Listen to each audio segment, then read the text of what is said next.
بسم اللہ الرحمن الرحیم۔ سورہ بقرہ کے 11ویں رکوع کا لفظی ترجمہ اور گرامر چل رہی تھی، تو وہ میں آدھا رکوع ہوا تھا، آدھا باقی ہے، تو وہ میں اس کا لفظی ترجمہ اور مختصر گرامر جو رکوع باقی تھا وہ بیان کرتا ہوں۔ اس کے بعد انشاءاللہ اس 11ویں رکوع کی، رکوع نمبر 11 کی انشاءاللہ تفسیر بیان ہوگی۔ بئس ما اشتروا بہ انفسہم، بئس کہتے ہیں کتنا ہی برا ہے۔ بئسا عربی میں کیا کہتے ہیں، یعنی ایک تعجب کا صیغہ ہے۔ بئسا اور بئسما ایک ہی مطلب ہے۔ جیسے عربی میں ایک لفظ کہتا ہے نعمہ، کیا ہی خوب بندہ ہے بھائی، نعم الرجل، کیا بندہ ہے، تو بالکل اس کی اپوزٹ ہے بئسا، بئسم الرجل یا بئس الرجل، کتنا ہی گندا آدمی ہے، کتنا ہی برا ہے۔ تو یہ جب تعجب ہوتا ہے نا کسی کی برائی کو دیکھ کر، تو اس وقت یہ لفظ استعمال کیا جاتا ہے۔ تو اللہ کو تو ظاہر تعجب نہیں ہوتا، تو مراد یہ ہے کہ یہ بہت ہی بری چیز ہے، اتنی بری کہ قابل تعجب ہے۔ تو اس لیے اللہ نے فرمایا بئس ما اشتروا بہ انفسہم، کیا ہی بری چیز ہے، اشتروا بہ انفسہم، جس کے ذریعے انہوں نے اپنے نفس کو بیچ ڈالا، اپنی جانوں کو بیچ ڈالا۔ اشتروا کا معنی خریدنا بھی ہوتا ہے، بیچنا بھی ہوتا ہے، زیادہ تر خریدنے کے معنی میں استعمال ہوتا ہے۔ شراء، بیع و شراء کا لفظ آپ نے سنا ہوگا۔ اشتروا اصل میں تھا اشتروا، اکتسبوا کی طرح۔ بہت ہی بری ہے وہ چیز، بھی جس چیز کے ذریعے انہوں نے اپنے آپ کو بیچ ڈالا۔ کیا مطلب، ان کو اللہ نے موقع دیا تھا اچھے کام کرنے کا، ایمان لانے کا، مگر دنیا کے چند ٹکوں کے بدلے میں انہوں نے اپنے آپ کو بیچ ڈالا، اپنے آپ کو گویا اپنا سودا کر ڈالا انہوں نے۔ وہ کیا ہے جس کے ذریعے اپنے آپ کو بیچ ڈالا انہوں نے، وہ کون سے برے اعمال ہیں جو اختیار کر کے انہوں نے اپنے آپ کو اپنا نقصان کر دیا، وہ اعمال کیا ہیں؟ ان یکفروا، یہ بات ہے یکفروا کہ انہوں نے کفر کیا، بیما اس چیز کا، انزل اللہ جو اللہ نے نازل کی، اس چیز کے ساتھ کفر کیا جو آسمان سے اللہ تعلیمات اور کتاب نازل کر رہا ہے۔ اور یہ اس لیے نہیں انہوں نے کیا کہ ان کو کوئی شبہہ تھا، دلائل میں کمی تھی، بلکہ بغین، بغی یہ اردو میں جیسے بغاوت نہیں ہے، اور سرکشی، صرف سرکشی کی بیس پہ۔ اور سرکشی کی کیا بیس تھی؟ ان ینزل اللہ، کہ اللہ نے نازل کر دیا، من فضلہ اپنے فضل سے، علی من اس شخص پر، یشاء چاہتا ہے اللہ تعالیٰ جس پر، من عبادہ اپنے بندوں میں سے۔ ٹھیک ہے نا، یعنی آیت کا بامحاورہ ترجمہ یہ ہوگا کہ انہوں نے کفر کیا اس کلام کا جو اللہ نے آسمان سے نازل کیا، اور کفر کی بیس بھی کوئی مضبوط نہیں ہے، یہ نہیں کہ دلائل کمزور ہیں، بلکہ بغین صرف سرکشی کی بیس پہ، اور سرکشی کی بیس بھی کوئی مضبوط نہیں ہے، بلکہ بعض دفعہ انسان باغی ہو جاتا ہے، جیسے باپ اپنی اولاد پہ بہت سختی کرے تو بیٹے باغی ہو جاتے ہیں۔ تو بغاوت یا سرکشی کی بیس بھی مضبوط نہیں ہے کہ اللہ نے کوئی ظلم کیا ہو ان کے ساتھ، بلکہ اس کی بیس ہے جیلسی، حسد۔ وہ حسد کیا ہے؟ ان ینزل اللہ من فضلہ، کہ اللہ نازل کر رہا ہے اپنے فضل سے۔ کیا نازل کر رہا ہے؟ یعنی اپنی آیتوں کو اور اپنی نبوت کو، من یشاء جس پر اللہ چاہ رہا ہے، من عبادی اپنی نیک بندوں میں سے۔ یعنی یہ تو اللہ نے سلیکشن کر لی، ہم سے تو اللہ نے پوچھا ہی نہیں ہے۔ تو یہ چونکہ اتنا تفسیر ضروری تھی تاکہ آیت سمجھ میں آئے، تو اللہ فرماتے ہیں فباؤ، فا کا معنی پس، باؤ کا معنی لوٹے، یہ پہلے بھی گزر چکا ہے ضربو کی طرح، پس لوٹے، بغضب علی غضب، ایک غضب کے ساتھ، علی غضب دوسرے غضب کے اوپر، یعنی غضب در غضب۔ اللہ کا ایک غضب لے کے نہیں لوٹے، بلکہ غضب در غضب، کیونکہ بہت ساری وجوہات ہیں غضب کی، وہ پھر تفسیر میں انشاءاللہ بتاتا ہوں۔ وَلِلْكَافِرِينَ، اور ایسے کافروں کے لیے، ال کا مطلب ہوتا ہے مخصوص کافر، تو للکافرین اصل میں تھا لی الکافرین، تو الف سائلنٹ ہو گیا۔ وَلِلْكَافِرِينَ، اور ایسے کافروں کے لیے جو اس طرح کی حرکتیں کر رہے ہوں، عذابٌ، عذاب ہے، مہین، اہانت کرنے والا۔ مہین اصل میں تھا مہون، مکرمن کی طرح، یہ اہانت سے نکلا ہے۔ اہانت کہتے ہیں نا توہین، کسی کو رسوا کرنا، توہین اہانت ایک ہی چیز ہے۔ توہین عدالت کا کیس لوگ کہتے ہیں نا، توہین عدالت ہے بھئی، تو ایسا عذاب ہے جو ان کو رسوا کر دے گا۔ وَإِذَا، اور جب، قِيلَ لَهُمْ، کہا جاتا ہے ان سے، آمنو، ایمان لے آؤ، بیما، اس کلام پر، انزل اللہ، جو اللہ نے نازل کیا، قالو، تو یہ جواب میں کہتے ہیں، نؤمنو، ہم ایمان لائیں گے، نکرمو کی طرح، بیما اس کتاب پر انزل علینا جو ہم پر نازل کی گئی تھی، یعنی تورات، ہم اس پر ایمان لائیں گے، وَيَكْفُرُونَ اور یہ انکار کرتے ہیں، بیما اس کتاب پر، یعنی اس چیز کا، وراءہ جو اس کتاب کے علاوہ ہے، ورا ما ورائے عدالت آپ نے سنا ہوگا نا لفظ، یعنی عدالت کے علاوہ، کہتے ہیں نا ما ورائے عدالت قتل جائز نہیں ہے، ما ورائے عدالت یعنی عدالت کے پیچھے قتل، عدالت سے ہٹ کے، تو علاوہ، ہٹ کے، یہ سب معنوں میں ما ورا کا لفظ استعمال ہوتا ہے۔ تو وَيَكْفُرُونَ بِمَا اور یہ انکار کرتے ہیں، بیما اس کتاب کا، وراءہ جو تورات کے علاوہ کوئی کتاب ہے، یعنی تہیہ کیا ہوا ہے کہ بس تورات پر ایمان لانا ہے، اور وہ بھی ایمان کیسا ہے، وہ بھی لنگڑا لولا ایمان ہے ان کا، اس کے علاوہ انہوں نے تہیہ کر لیا کہ ہم کسی کتاب پر ایمان نہیں لے کر آئیں گے۔ وَهُوَ الْحَقُّ حالانکہ وہ جو کتاب ہے جس پر ایمان لانے کا ان کو حکم دیا جا رہا ہے، یعنی قرآن، الحق وہ برحق ہے، مصدقاً تصدیق کرنے والی ہے، درست قرار دینے والی ہے، لما اس کتاب کو، معہم جو ان کے پاس ہے، مع معیت سے نکلا ہے، یعنی وہ اس کتاب کے مضامین اور تورات کے مضامین ایک دوسرے سے ٹکراتے نہیں ہیں، بلکہ یہ تو اسی کی تائید کر رہی ہے، تو اس پر تو اور زیادہ ایمان لانا چاہیے ان کو۔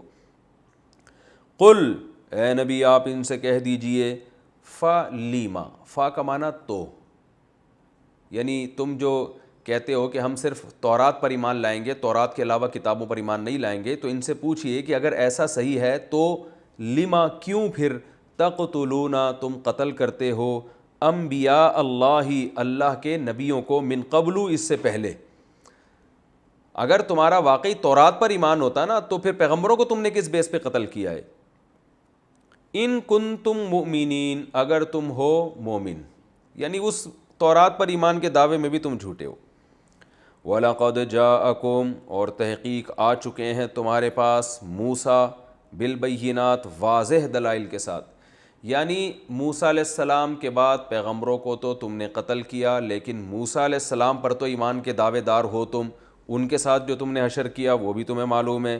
آ چکے ہیں موسیٰ تمہارے پاس واضح دلائل کے ساتھ، ثم اتخذتم، ثم کا معنی پھر، اتخذتم تھا اصل میں، اتخذ یتخذو اصل میں تھا اکتسب یکتسبو کی طرح، اس کا معنی ٹھہرا لینا، کئی دفعہ گزر چکا ہے یہ لفظ، الف سائلنٹ ہو گیا، ثم اتخذتم پھر تم نے ٹھہرا لیا، العجلہ بچھڑے کو، عجل کہتے ہیں بچھڑا، کٹا بھی جسے میرا خیال ہے کہتے ہیں پنجابی میں، اب پتہ نہیں کٹا تو شاید بھینس کے بچے کو بولتے ہیں۔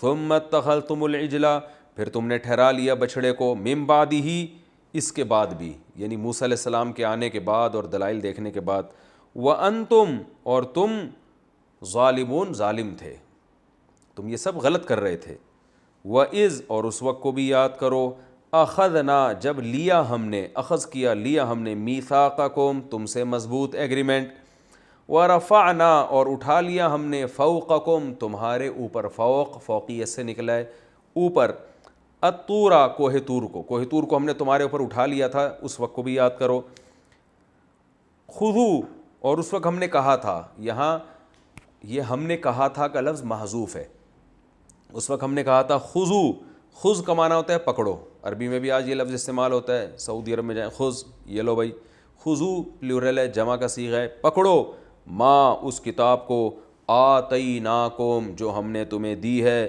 بقوت مضبوطی کے ساتھ پکڑ لو، واسمعوا اور اس کے حکام کو غور سے سنو، سماعت کرو، قالو تو اس وقت جواب میں کہنے لگے، سمعنا ہم نے سن لیا، وعصینا لیکن ہم نافرمانی کریں گے، عصینا عصیان سے نکلا ہے، عصیان گناہ کو کہتے ہیں نا، عاصی، ضربنا کی طرح، عصینا لیکن ہم نافرمانی کریں گے، واشربوا اشربا یشربو اشرابن اس کا معنی ہوتا ہے پلانا، شراب سے نکلا ہے نا، مشروب، مشروب کوئی بھی پینے کی چیز، میں کئی دفعہ بتا چکا ہوں اردو میں شراب کو شراب کہتے ہیں، لیکن عربی میں شراب کو شراب نہیں، خمر کہا جاتا ہے، تو عربی میں جو شراب ہے نا وہ مشروب کو کہا جاتا ہے، تو وَأُشْرِبُوا اور ان کو پلایا جائے گا، اکرمو کی طرح پیسو وائس ہے یہ، سوری پلایا نہیں جائے گا، وَأُشْرِبُوا اور ان کو پلا دی گئی، فی قلوبہم ان کے دلوں میں، العجلہ بچھڑا، یعنی بچھڑا گھول کے ان کے دلوں میں پلا دیا گیا تھا، یہ ایک محاورہ ہے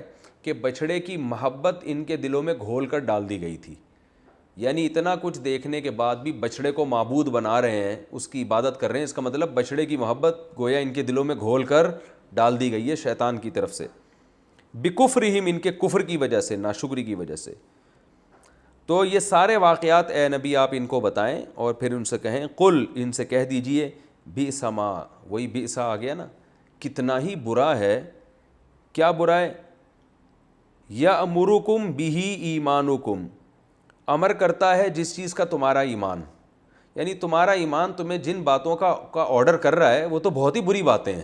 تو اس کا مطلب یہ ایمان بھی تمہارا ٹھیک نہیں ہے. تم یہ کہتے ہو ہم موسیٰ پہ ایمان رکھتے ہیں, تورات پر ایمان رکھتے ہیں, تو اس ایمان کے بعد تمہاری حرکتیں اگر یہ ہیں تو تمہارا ایمان تو کتنی بری باتوں کا تمہیں حکم دے رہا ہے. اور ظاہر ہے ایمان بری باتوں کا حکم نہیں دیتا, تو مطلب یہ کہ تمہارا ایمان ہے ہی نہیں. ان کنتم مومنین, اگر تم واقعی مومن ہو. قل, اے نبی آپ ان سے کہہ دیجئے, ان کانت, اگر ہے, لکم, تمہارے لیے, الدار الآخرہ, آخرت کا گھر, دار گھر کو کہتے ہیں. آخرت کا گھر اگر تمہارے لیے, تم یہ سمجھتے ہو کہ ہم ہی جنت میں جائیں گے, عند اللہ, اللہ کے نزدیک, خالصتاً, خالص, جیسے یہودی کہتے تھے بس ہم ہی جنتی ہیں باقی تو سارے جہنم میں جائیں گے, خالص تمہارے لیے اگر یہ آخرت کا گھر ہے, من دون الناس, لوگوں کو چھوڑ کر, خالص یعنی لوگوں سے ہٹ کے خالص تمہارے لیے ہے, فتمنوا الموت, تو موت کی تمنا کرو. تمنو تمنا سے نکلا ہے, اردو میں بھی استعمال ہوتا ہے نا, تو اصل میں تھا تمنیو, تکلفو, آرڈر کا صیغہ. یتکلفو میں جب یا کو ہٹائیں گے تو تکلف امر بنے گا, جمع بنے گی تکلفو.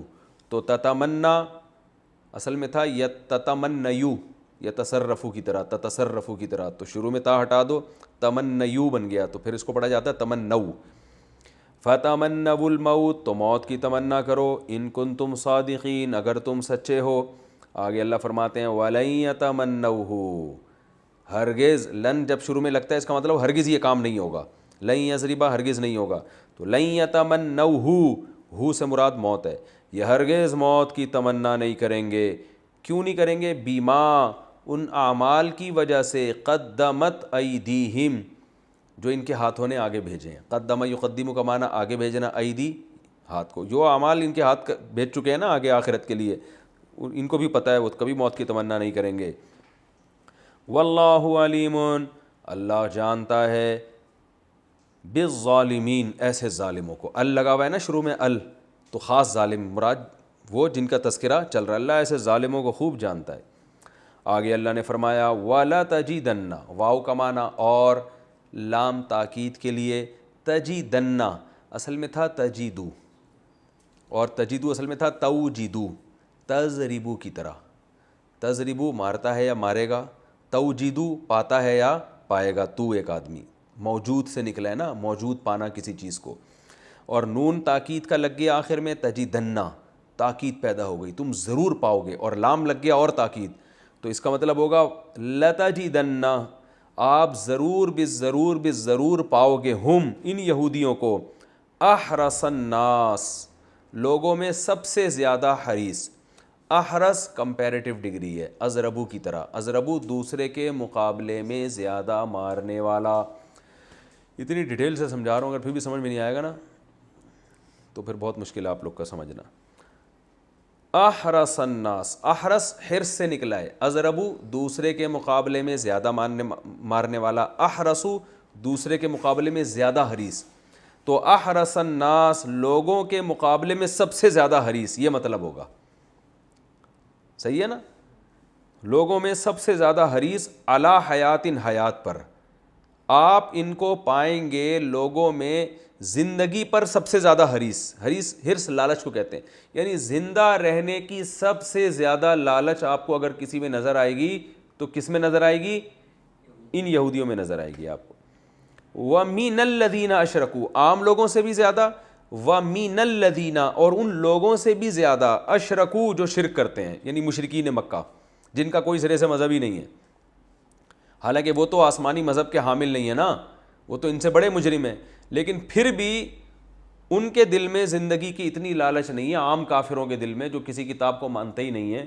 یہ کتاب کو ماننے کے باوجود بھی ان کو زندہ رہنے کا شوق سب سے زیادہ ہے. کتنا شوق ہے آگے اللہ نے اس کو بھی بیان کر دیا. یا ودو ودادا یوددو, ذرا فتح یفتح ضرب یضرب کی طرح یوددو کو پڑھا جاتا ہے یودو, یہ محبت سے نکلے, بہت زیادہ محبت. جیسے قرآن میں آتا ہے وَهُوَ الْغَفُورُ الْوَدُودُ, اللہ غفور بھی ہے اور بہت زیادہ محبت. حدیث میں آتا ہے تزوج الودود, ایسی عورت سے نکاح کرو جو بہت زیادہ محبت کرے. الولود, بہت زیادہ ولادت کرے, نسل بڑھائے تمہاری, محبت بھی کرے. تو ودود یہاں سے نکلا. یا ودو, یہ چاہتے ہیں, احدہم, ان میں سے ہر ایک. احد کا معنی ایک, ہم کا معنی ان میں سے ہر ایک کی چاہت کیا ہے. لو کا معنی اصل میں تو اگر ہوتا ہے, لیکن بعض دفعہ یہ کاش کے معنی میں بھی آتا ہے. جیسے ہم کہتے ہیں نا اگر یہ ہو جائے تو کتنا اچھا ہوگا, تو یہ تو لفظ تو ہم اف استعمال کر رہے ہیں یا اگر استعمال کر رہے ہیں, لیکن یہاں تمنا کا معنی پیدا ہو رہا ہے. اگر یہ ہو جائے تو یار, اگر میرے پاس 3 کروڑ روپے آ جائیں, لوگ کہہ رہے ہوتے ہیں نا تو میں یہ کروں گا, تو اگر سے مراد ہوتا ہے کاش ایسا ہو جائے. تو یہاں بھی کاش کے معنی میں کہ ان میں سے ہر ایک کی تمنا ہے. لو یعمرو, کہ کاش یعمرو, ان کو عمر دی جائے. عمرا یعمرو, عمر سے بھی نکلا ہے, اس کا معنی تعمیر بھی ہوتا ہے اور عمر دینا بھی ہوتا ہے. صحیح ہے نا, یسبحو کی طرح پیسو وائس ہے. لو یعمرو, کہ ان کو عمر دی جائے. الف سنتن, الف ہزار کو کہتے ہیں, سنا سال کو کہتے ہیں. کہتے ہیں نا سن 1945, یہ سن کا لفظ سنا ہے نا, تو یہ وہی سن ہے جس کو عربی میں سنہ کہا گیا یہاں پہ. لو یعمرو الف سنتن, کہ کاش ان کی عمر دے دی جائے 1000 سال.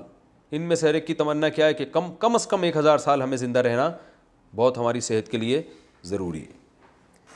اللہ فرماتے ہیں وما ہوا, ما کا معنی نہیں اور واو کا معنی اور, وما ہوا, اور نہیں ہے یہ, ہوا کا معنی یہ سے کیا مراد ہے جس کا پہلے ذکر ہو گیا, یعنی 1000 سال کی عمر. یعنی یہ جو 1000 سال کی عمر ہے, بی مزحزح, بی زائد ہے, با جو ہے نا بی, یہ با کا لفظ یہ زائد ہے. مزحزح یہ مکرم کی طرح آپ سمجھ لیں, اس میں فاعل ہے. اس کا معنی ہوتا ہے دور کر دینا. جیسے قرآن میں آتا ہے فمن زحزح عن النار, جو نار سے دور کر دیا گیا, زحزح. وادخل الجنت, اور جنت میں داخل کر دیا گیا, فقد فاز, وہ کامیاب ہو گیا. تو زحزح, مزحزح, دور کرنے والا. تو اللہ فرماتے ہیں وما ہوا بمزحزحہ, اور یہ جو 1000 سال کی عمر ہے نا, یہ ان کو دور کرنے والی نہیں ہے. ہی کا معنی یہ بندہ, یہ 1000 سال کی عمر ان کو دور کرنے والی نہیں ہے. من العذاب, عذاب سے, سمجھ رہے ہو. این یعمر, آگے اسی کے کو ریپیٹ کیا ہے, یعنی یہ بات یعمر کہ ان کی عمر بڑھا دی جائے. یعنی یہ 1000 سال کی عمر ان کو اللہ کے عذاب سے نہیں بچا سکتی, یعنی یہ بات این یعمر کہ ان کی عمر میں اضافہ کر دیا جائے. تو اگر یہ 1000 سال زندہ بھی رہ لیں تو پھر بھی ان کو خوش ہونے کی ضرورت نہیں ہے, جانا پھر بھی کہاں ہے, جہنم کی آگ میں جانا ہے. واللہ بصیر, اور اللہ دیکھ رہا ہے, بما, ان اعمال کو, یعملون, جو عمل یہ کر رہے ہیں. یہ 11ویں رکوع کا میں نے آپ کے سامنے لفظی ترجمہ بھی بیان کر دیا. یہ رکوع کافی لمبا ہے اور مختصر گرامر بھی بیان کر دی. اب اس کی مختصر تفسیر. مختصر تفسیر اس لیے کہ ہمارا اصل ہدف قرآن کی آیتوں کو سمجھنا ہے. بہت ورنہ قرآن پہ تفسیریں تو پھر آپ 6 مہینے بھی ایک آیت پہ گزارے جا سکتے ہیں. اب آپ دیکھو نا میرا سورہ قلم میں جو تفسیر چل رہی ہے وہ میرا خیال ہے ایک آیت ہے جو 3 مہینے ہو گئے, اس سے ہم آگے نہیں بڑھ پا رہے. تو ہمارا مقصد اس درس میں صرف قرآن کو سمجھنا ہے کہ جب آپ نماز میں یا ویسے تلاوت کریں تو قرآن کا خاکہ آپ کی سمجھ میں آئے, قرآن کہہ کیا رہا ہے ہم سے. یعنی بیسک جو تفسیر ہے بس اسی کو میں فوکس کر رہا ہوں. اللہ تعالیٰ نے ان آیتوں میں, اس رکوع میں ہمیں بتایا کہ میں نے بار بار بتایا تھا ان آیت کا اصل منظر کیا ہے کہ یہودی اہل کتاب تھے, ایمان نہیں لاتے تھے, تو صحابہ کو اس سے بہت تکلیف ہوتی تھی کہ یہ پڑھے لکھے لوگ ہیں, تورات میں اللہ نے نشانیاں بیان کی ہیں, تو ان کو ایمان لانا چاہیے. اس کی میں ایک ایسی مثال دیتا ہوں کہ آج اگر حضرت عیسیٰ علیہ السلام نازل ہو جائیں تو حضرت عیسیٰ علیہ السلام کے نزول پر ایمان مسلمانوں کا ہے نا, اور بخاری مسلم کی صحیح حدیثیں ہیں, قرآن میں بھی ہے کہ وہ آسمانوں پہ ہیں, اور ان کی علامتیں بھی ہیں کہ کہاں نازل ہوں گے، اور ان نازل ہونے سے پہلے کیا کیا واقعات دنیا میں رونما ہوں گے، امام مہدی آ چکے ہوں گے. تو یہ سب چیزیں تو مسلمانوں کو پتہ ہے نا. اب حضرت عیسیٰ علیہ السلام نازل ہوں اور وہ یہ دعویٰ کریں کہ میں عیسیٰ ابن مریم ہوں، اور عیسائی اور یہودی وہ سب سے پہلے، یا جو ہندو ہیں یا دوسرے لوگ ہیں، وہ ان کے معجزات دیکھنا شروع کر دیں، تو وہ سب سے پہلے وہ حضرت عیسیٰ سے پوچھیں گے کہ آپ کے سچے ہونے کی کیا علامت ہے. حضرت عیسیٰ کیا فرمائیں گے؟ بھائی جو مسلمانوں کے نبی ہیں انہوں نے مجھے پہلے میری بشارتیں دے دی تھیں. تو ساری دنیا پھر مسلمانوں کی طرف دیکھے گی نا کہ یہ ایمان لاتے ہیں کہ نہیں لے کر آتے. اگر یہی ایمان نہیں لے کر آ رہے، یہ ان کتابوں کو چھپا دیں، ان حدیثوں کو چھپا دیں، تو پھر نتیجہ کیا نکلے گا کہ یہ حضرت عیسیٰ پر ایمان لانے کی راہ میں رکاوٹ بن جائیں گے سب سے بڑی. یہ ان حدیثوں کو اگر چھپا دیں اور ان آیتوں کو اور ان نشانیوں کو چھپا دیں، تو اس سے حضرت عیسیٰ علیہ السلام کو کس قدر تکلیف ہوگی. یہ میں ایک مثال دے رہا ہوں، حقیقت میں ایسا ہوگا نہیں. جب نازل ہوں گے تو حدیث میں پتہ چلتا ہے کہ یہ امت ان پر ایمان لائے گی، ان کو تسلیم کرے گی. لیکن اگر نہ کرے تو پھر کتنی تکلیف ہوگی نا. وہ بار بار مطالبہ کریں گے، بھائی تمہاری بخاری میں، تمہاری مسلم میں میری علامتیں لکھی ہیں تو لوگوں کو بتاؤ نا. تو یہی حال رسول اللہ صلی اللہ علیہ وسلم کے ساتھ یہودیوں نے کیا. سب سے زیادہ نبی صلی اللہ علیہ وسلم کی علامتیں تو حضرت عیسیٰ نے، حضرت موسیٰ نے بیان کی ہیں تورات میں اور انجیل میں. تو ایمان نہیں لے کر آتے تو مسلمانوں کو تکلیف ہوتی. تو اللہ نے فرمایا کہ آپ غم نہ کریں، ان کی حرکتیں پہلے سے ہی ایسی ہیں. صحیح ہے نا. یہ ان کی حرکت، انہوں نے اپنے پیغمبروں کو نہیں معاف کیا، اور یہ اتنے ڈھیٹ ہیں، یہ تو انتظار میں لگے ہوئے تھے کہ کوئی کتاب آئے. تو جو ایسے ڈھیٹ لوگ ہوتے ہیں وہ اگر گواہی آپ کے حق میں نہ دیں تو پھر ان سے غمزدہ انسان کو نہیں ہونا چاہیے. ہاں یہودی میں بہت سے ایمان بھی لے کر آئے اور قرآن نے ان کی تعریف بھی کی ہے، اور عیسائیوں میں تو بہت زیادہ لے کر آئے. تو یہیں سے اس کا اللہ نے تذکرہ کیا، وَلَقَدْ آتَيْنَا مُوسَى الْكِتَابَ، تحقیق ہم نے موسیٰ کو بھی کتاب دی، وَقَفَّيْنَا مِن بَعْدِهِ بِالرُّسُلِ، اور ان کے بعد پے در پہ بہت سارے پیغمبروں کو ہم لے کر آئے. وَآتَيْنَا عِيسَى ابْنَ مَرْيَمَ الْبَيِّنَاتِ، اور بالآخر آخر میں کون آئے بنی اسرائیل میں؟ عیسیٰ ابن مریم، واضح دلائل کے ساتھ. وَأَيَّدْنَاهُ بِرُوحِ الْقُدُسِ، اور مقدس روح یعنی جبریل کے ذریعے ہم نے ان کو طاقت بھی دی.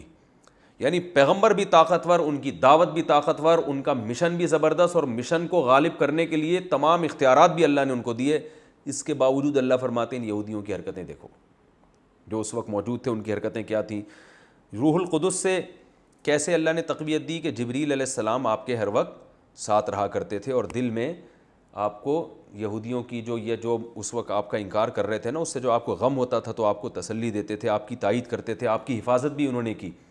جب یہودیوں نے اپنے خیال کے مطابق آپ کو سولی پہ لٹکایا تو حضرت جبریل فرشتوں کے ساتھ آپ کو اوپر لے گئے. تو اس سے یہ بھی پتہ چلتا ہے کہ اللہ تعالیٰ فرشتوں کے ذریعے بھی انسان کو قوت دیتے ہیں. اور علماء نے اس سے استدلال کیا ہے، اور قرآن و سنت سے یہ بھی پتہ چلتا ہے کہ بعض دفعہ اچھی بات انسان کرتا ہے تو حضرت جبریل کی طرف سے دل میں الہام بھی ہوتا ہے.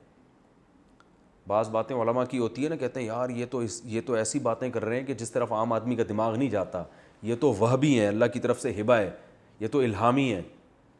تو ایسا ہوتا ہے بعض دفعہ. جیسے حضرت حسان ابن ثابت رضی اللہ تعالی عنہ جب شاعری کرتے نا نبی کی شان میں، تو آپ صلی اللہ علیہ وسلم فرماتے پڑھو وجبریل معک، جبریل تمہارے ساتھ ہیں. یعنی تم دل میں جو ہے نا تمہارے مضامین کون ڈالے گا؟ جبریل ڈالیں گے تمہارے. تو ایسے ایسے تبھی ان کی شاعری دیکھو نا کیسی خوبصورت شاعری ہے حضرت حسان ابن ثابت کی. وہ کیا ہے، بڑے زبردست اشعار ہیں ان کے. وَأَحْسَنُ مِنْكَ لَمْ تَرَ عَيْنِي قَطُّ وَأَجْمَلُ مِنْكَ لَمْ تَلِدِ النِّسَاءُ خُلِقْتَ مُبَرَّأً مِنْ كُلِّ عَيْبٍ كَأَنَّكَ قَدْ خُلِقْتَ كَمَا تَشَاءُ. کیسے لگے بندے الفاظ ہیں کہ آپ سے زیادہ حسین میری آنکھ نے کبھی نہیں دیکھا، اور آپ سے زیادہ جمیل کسی ماں نے کبھی جنا نہیں ہے. اگر وہ الٹا کرتے، شاعر تو اتنے الفاظ کا خیال نہیں کرتے، اگر وہ اس کلام کو یوں کر دیتے کہ آپ سے زیادہ حسین کسی ماں نے جنا نہیں ہے تو یہ کلام غلط ہو جاتا. اس لیے کہ دنیا میں سب سے زیادہ حسن یوسف علیہ السلام کو ملا ہے. تو سوال پیدا ہوتا ہے، کیونکہ حدیث میں آتا ہے کہ اکیلا آدھا حسن اللہ نے یوسف علیہ السلام کو دیا ہے. تو پتہ چلا حسن میں یوسف علیہ السلام جب آدھا اکیلا لے گئے تو باقی تو اللہ نے سب مخلوق میں تقسیم کیا، جس میں ہمارے نبی صلی اللہ علیہ وسلم بھی ہے. تو سب سے زیادہ حسین کون تھے؟ یوسف علیہ السلام. تو اگر حضرت حسان یوں کہتے کہ اللہ نے آپ سے زیادہ حسین کوئی پیدا ہی نہیں کیا ہے تو خود یہ نبی کی حدیث کے خلاف ہو جاتا. تو ان کے الفاظ کیا ہیں؟ احسن منک لم تر عینی قط، آپ سے زیادہ حسین میری آنکھ نے نہیں دیکھا. لیکن جہاں جمال کی بات آئی تو جمال حسن سے اوپر کی چیز ہوتی ہے.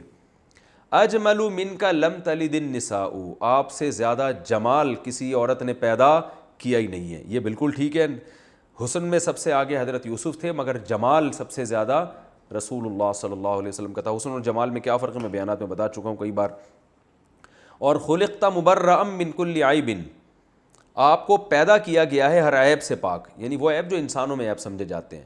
اور ایسا بہترین اللہ نے آپ کو بنایا ہے کأنک قد خلقت کما تشاء، گویا کہ ایسا لگتا ہے آپ کو دیکھ کے کہ آپ کو ایسے بنایا گیا ہے جیسے آپ نے چاہا. یعنی گویا اللہ نے آپ سے پوچھ کے آپ کو بنایا ہے کہ آپ کی آنکھیں کیسی بنائی جائیں، آپ کے بال کیسے بنائے جائیں. تو آپ خود سوچو کہ اگر کسی سے پوچھ کے اس کو بنایا جائے تو وہ کتنا حسین بنے گا نا. اور تخلیق میں صرف باڈی شامل نہیں ہے، اوصاف بھی. اب مجھ سے اگر اللہ مجھے پوچھ کے بناتے کہ بتا تو کنجوس بننا چاہتا ہے یا سخی، تو میں کیا کہتا؟ سخی. اللہ پوچھتے کتنی سخاوت ڈالوں، تو میں اللہ سے کیا کہتا ہے؟ اللہ ساری دنیا کی جتنی سخاوت ہے نا وہ سب ایک پلڑے میں اور اس کے برابر میرے اندر ڈال دے سخاوت. تو سارے اچھے اچھے اخلاق اپنی مرضی سے ڈلواتے نا.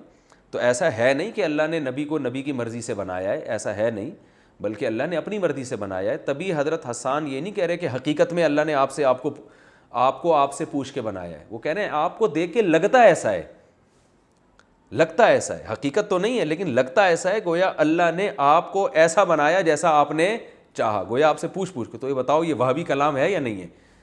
یعنی انسانی دماغ ایسے خوبصورت شاعری کی طرف کہاں، اور الفاظ بھی کتنے آسان ہیں اس کے. تو علماء کے بیانات میں بعض دفعہ ایسی پوائنٹ کی باتیں آ جاتی ہیں کہ انسانی عقل حیران ہو جاتی ہے. تو وَأَيَّدْنَاهُ بِرُوحِ الْقُدُسِ، ہم نے عیسیٰ کو روح قدس یعنی جبریل کے ذریعے طاقت بھی بخشی. لیکن اللہ فرماتے ہیں، ان یہودیوں سے خطاب کرتے ہیں، آفا کلما، تو کیا جب بھی جاءکم رسول، کوئی رسول تمہارے پاس آئے گا، بما، ان تعلیمات کے ساتھ، لا تہوا انفسکم، جو تمہارے نفس کی خواہش نہیں ہوگی، استکبرتم، تو کیا تم تکبر شروع کر دو گے، ففریقاً کذبتم، ایک فریق کا تم نے انکار کر دیا، وفریقاً تقتلون، اور ایک پیغمبروں کی ایک جماعت کو تم نے قتل کر دیا. یعنی حضرت موسیٰ اور ان کے بعد اتنے پیغمبر، اور پھر آخر میں سب سے اعلیٰ پیغمبر بنی اسرائیل میں عیسیٰ ابن مریم. لیکن تمہاری عادت کیا تھی کہ جب بھی کوئی پیغمبر تمہارے پاس آ رہا ہے، تمہاری خواہشات کی باتیں کر رہا ہے تو پھر تو تم مان رہے ہو. جہاں تمہاری خواہشات سے اس کی تعلیمات پیغمبر کی ٹکرا رہی ہیں، تم نے ان کا انکار کرنا شروع کر دیا. یہی حال کس کے ساتھ کر رہے ہو؟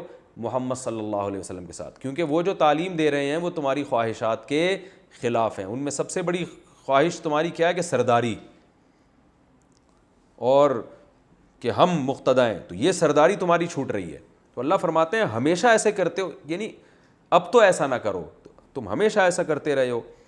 وقالوا قلوبنا غلف، اور یہودیوں سے جب کہا جاتا ہے نبی پر ایمان لے کر آؤ تو وہ جواب میں کہتے ہیں ہمارے دل بند ہو چکے ہیں. کیا مطلب؟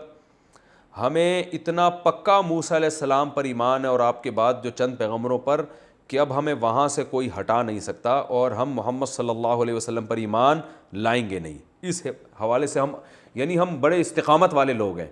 تو اللہ فرماتے ہیں استقامت نہیں ہے. لعنہم اللہ بکفرہم، ان کی حرکتوں، ان کے کفر کی وجہ سے، جو یہ ناشکری کے کام کرتے رہے ہیں، ان کی وجہ سے اللہ نے ان پر لعنت کر دی ہے کہ حق بات ماننے کے لیے تیار نہیں ہے.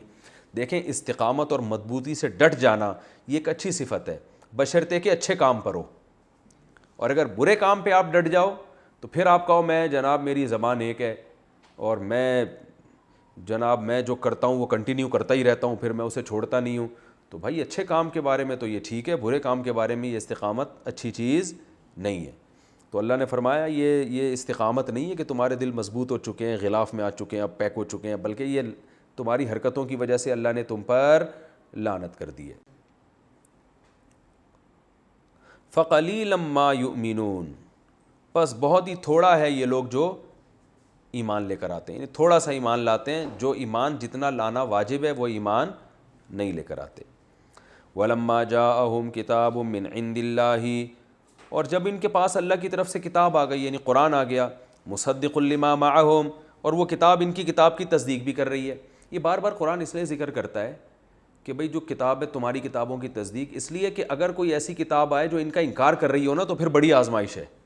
یہ کہیں گے یار ان کے پاس بھی اتنے مضبوط دلائل تھے, معجزے تھے, ان کے پاس بھی, اب ان دونوں میں صحیح کون ہے؟ تو پھر حق کو پہچاننا مشکل ہو جاتا ہے نا.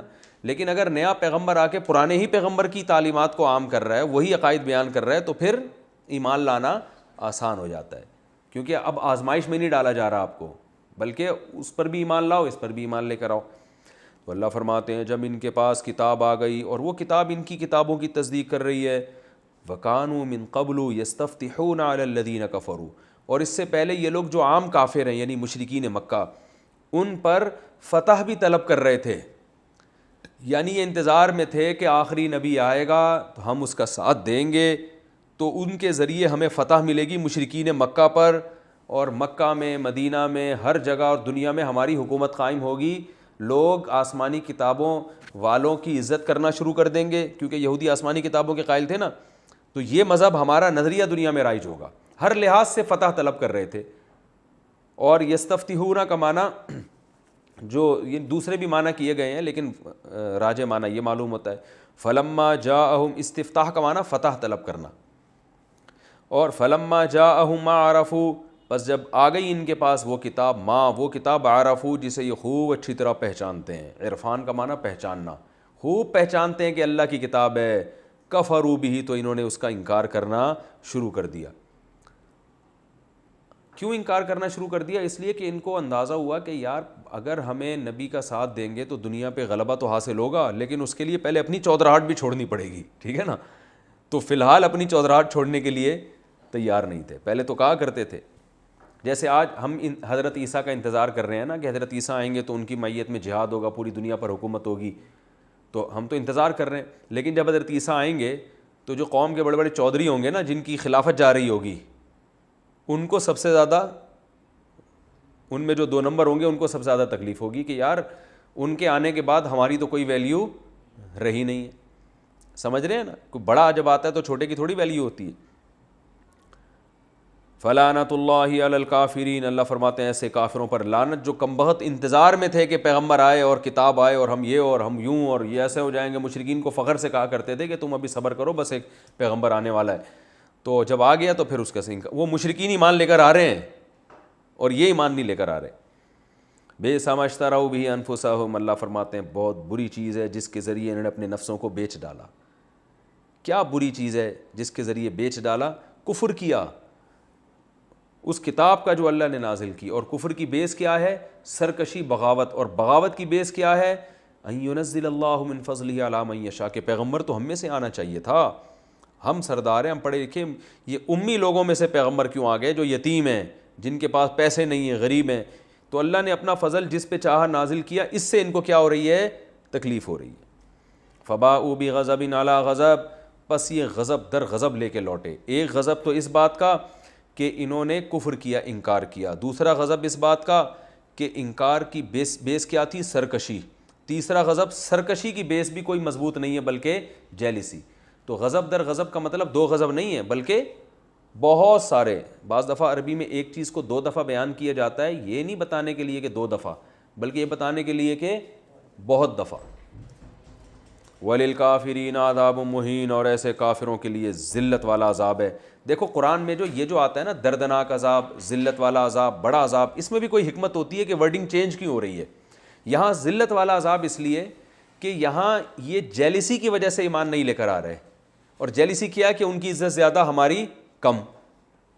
تو اللہ فرماتے ہیں تمہیں جو عذاب ملے گا وہ ہوگا ہی تمہیں ذلیل کرنے کے لیے. تو جس عزت کی وجہ سے تم نبی صلی اللہ علیہ وسلم کا انکار کر رہے ہو نا, وہی عزت جب جہنم میں جاؤ گے تو وہ کیا ہو جائے گی؟ ختم ہو جائے گی. تو وہ صرف تکلیف دہ عذاب نہیں ہے بلکہ رسوا کرنے والا بھی عذاب ہے. تو مہین کا لفظ یہاں اس لیے لے کر آئے ہیں. قرآن کے جو بلاغت بہت ہے, قرآن میں ایک ایک لفظ جو آیا ہے نا وہ کوئی نہ کوئی اس کے پیچھے وجہ ہوتی ہے. وَإِذَا قِيلَ لَهُمْ, اور جب ان سے کہا جاتا ہے ایمان لاؤ جو کتاب اللہ نے نازل کی ہے, تو بجائے اس کے کہ کہیں کہ بھائی ہم ایمان اس لیے نہیں لے کر آتے کہ ہم تو ہیں ہی نہیں مومن, ہم تو آسمانی کتابوں کو سرے سے مانتے ہی نہیں. جیسے ایتھیس یا گمراہ آدمی کیا کہے گا, بھائی ہم تو یہ سلسلے کو مانتے ہی نہیں ہیں, تو لوگ پھر اس کو عزت ہی نہیں دیتے.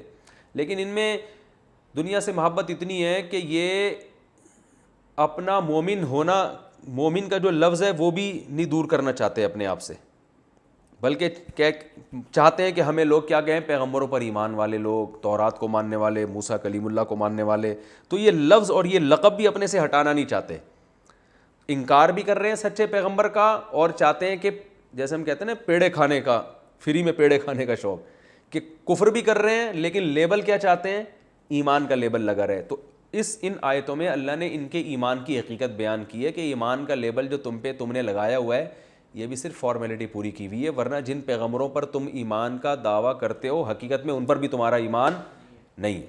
اللہ نے فرمایا جب ان سے کہا جاتا ہے کہ ایمان لاؤ اس کتاب پر جو اللہ نے نازل کی، تو کہتے ہیں ہم پہلے ایمان لا چکے ہیں. بھائی آپ ہمیں ایمان کی دعوت نہ دیں، ہم پہلے سے مومن ہیں، جو اللہ نے ہم پر کتابیں نازل کی ہیں ان پر ایمان لائے ہیں، لیکن ساتھ ساتھ اس کتاب کے علاوہ کا انکار کر رہے ہیں، حالانکہ وہ بھی برحق ہے، مصدقا لما معہم، اور ان کی کتابوں کی تصدیق بھی کر رہی ہے. تو آگے اللہ نے ان سے فرمایا کہ اے نبی آپ ان سے کہہ دیجئے کہ اگر تم واقعی مومن ہو، تورات اور انجیل پر ایمان رکھتے رہے ہو، فَلِمَ تَقْتُلُونَ أَنْبِيَاءَ اللَّهِ مِنْ قَبْلُ، تمہاری تاریخ کی کتابیں بتاتی ہیں کہ تم نے پیغمبروں کو قتل کیا ہے. تو جو مومن ہوتا ہے وہ پیغمبر کو تھوڑی قتل کرتا ہے. اور پھر اللہ نے دوبارہ انہی برائیوں کو، ان کی برائیوں کو بیان کیا کہ تم نے بچھڑے کی بھی عبادت کی، اور تورات پہ تم گواہ بنے. 70 آدمی گئے تھے نا، گواہ بن کے آئے تھے. جب دیکھا کہ اس میں احکام مشکل ہیں تو اپنی قوم کو گواہی دینے لگے کہ ہم نے جو تورات دیکھی تھی نا اس میں اللہ میاں نے یہ بھی ہم سے کہا تھا کہ جو آسان احکام ہوں ان پر عمل کر لینا، مشکل کیا کر دینا، چھوڑ دینا. تو اس پہ اللہ نے کوہ طور اٹھا کے ان کے اوپر کر دیا کہ یہ گر جائے گا، مر جاؤ گے یہاں پہ سارے. تو پھر فوراً کہا کہ اچھا نہیں اللہ ہم ایمان لے کر آ رہے ہیں، ٹھیک ہے نا. تو اللہ فرماتے ہیں جب ایمان والے تھے تو اس وقت تمہاری یہ حرکتیں تھیں. تو پہلے بھی ان آیتوں کا بیان کیا لیکن وہ کسی اور پیرائے میں، کسی اور مقصد کے تحت. اب جو بیان کیا جا رہا ہے وہ اس حیثیت سے ان آیتوں کو بیان کیا جا رہا ہے کہ تم اپنے ایمان کے دعوے میں سچے نہیں ہو. تو اس لیے تکرار نہیں ہے کہ جو مضمون اللہ نے پہلے بیان کیا وہ دوبارہ کیوں بیان، اور پہلے کسی اور مضمون کو بیان کرنے کے لیے بتایا گیا تھا، اب یہ بتانے کے لیے کہ تم جو کہتے ہو مومن ہیں تو یہ مومن کا دعویٰ بھی تمہارا ٹھیک نہیں ہے. اللہ نے فرمایا جب تمہارے پاس موسیٰ علیہ السلام واضح دلائل لے کر آئے، وہ واضح دلائل کیا تھے؟ لاٹھی کو سانپ بنانا، سمندر کا 2 ٹکڑے ہو جانا، اتنے واضح تم نے دیکھے، فرعون کا غرق ہو جانا. سب کچھ ہونے کے بعد بھی تم نے کیا کیا؟ جیسے ہی موسیٰ کوہ طور پہ گئے ہیں تو ان کے بعد تم نے بچڑے کو معبود بنا لیا. وَأَنْتُمْ ظَالِمُونَ، اور تم بڑے ظالم تھے. اور اس وقت کو بھی یاد کرو جب ہم نے تم سے معاہدہ کیا کہ تورات پر ایمان لے کر آؤ گے، لیکن نہیں لے کر آئے اور کہنے لگے آسان پر عمل کریں گے، مشکل کو چھوڑ دیں گے. تو ہم نے کوہ طور کو تمہارے اوپر اٹھا لیا اور ہم نے کہا خُذُوا مَا آتَيْنَاكُمْ بِقُوَّةٍ، پکڑو اس کو مضبوطی کے ساتھ اور سنو جو کچھ اس میں لکھا ہوا ہے. قالوا، تو کہنے لگے سمعنا وعصینا، ہم نے سن لیا مگر ہم مانیں گے نہیں. یہ جو سمعنا وعصینا ہے نا، ظاہر ہے کوئی زبان سے یوں تھوڑی کہے گا ہم نے سن لیا اور ہم نے نہیں مانیں گے. یعنی اوپر سے کہا کہ ہم نے سن لیا اور دل میں کیا تھا؟ مانیں گے نہیں. دل میں یہی تھا کہ ڈنڈی مارنے کا جہاں موقع ملے گا صحیح ہے نا، اللہ بچائے. لیکن سارے ایسے نہیں تھے، یاد رکھو قرآن میں جگہ جگہ اہل یہود میں جو اچھے لوگ تھے ان کی تعریف بھی ہے. بہت سے ان میں اچھے تھے جن کی نسل میں آگے پیغمبر پیدا ہوئے ہیں. داؤد علیہ السلام بھی تو بنی اسرائیل میں ہی تھے نا، تو وہ تو بہت اچھے تھے. جالوت کے خلاف جو لڑنے والے تھے وہ بھی تو بنی اسرائیل میں تھے نا. تو سارے خراب نہیں تھے، میجورٹی کی بات ہو رہی ہے. تو اللہ فرماتے ہیں کہ مان لیا لیکن عمل سے کیا ثابت کیا؟ یا تو عصینا کا یہ مطلب ہے کہ دل میں کہنے لگے ہم نہیں مانیں گے، یا یہ کہ زبان سے کہا سن لیا مگر عمل جو تم نے کیا اس سے بزبان حال تم نے یہ بتایا کہ ہم عمل نہیں کریں گے. تو اس میں صحابہ کی بھی فضیلت ثابت ہوتی ہے اس آیت میں. وہ ایسے کہ سورہ بقرہ کی آخری آیات میں اللہ نے جو صحابہ کا بیان کیا نا، قالوا سمعنا واطعنا غفرانک ربنا والیک المصیر، کہ یہ کہتے ہیں اللہ ہم نے سن لیا اور ہم کیا کریں گے؟ اطاعت کریں گے. تو اللہ فرماتے ہیں، یہ کہاں چلا گیا؟ اچھا، خذوا ما آتیناکم بقوۃ واسمعوا قالوا سمعنا وعصینا واشربوا فی قلوبہم العجل بکفرہم، اور ان کے کفر کی وجہ سے ان کے دلوں میں بچھڑے کی محبت ڈال دی گئی. پہلے سے حرکتیں ٹھیک نہیں تھی جس کی وجہ سے بچھڑے کی محبت ان کے دل میں پیدا ہو گئی. اور یہ تو اس آیت سے بھی پتہ چلتا ہے کہ انسان جب بدعمالیاں کرتا ہے تو بدعمالیوں کی وجہ سے مزید بدعمالیوں کی محبت پیدا ہو جاتی ہے. تو وہ کچھ ایسے پہلے کام کیے تھے جن کی وجہ سے کفر کرنا ان کے لیے آسان ہو گیا. وقت پورا ہو گیا. یہ رکوع تھوڑا سا باقی ہے, پھر انشاءاللہ اگلے ایپیسوڈ میں اس کی بقیہ تفسیر بیان ہوگی. اللہ تعالیٰ سمجھنے کی, عمل کرنے کی توفیق عطا فرمائے.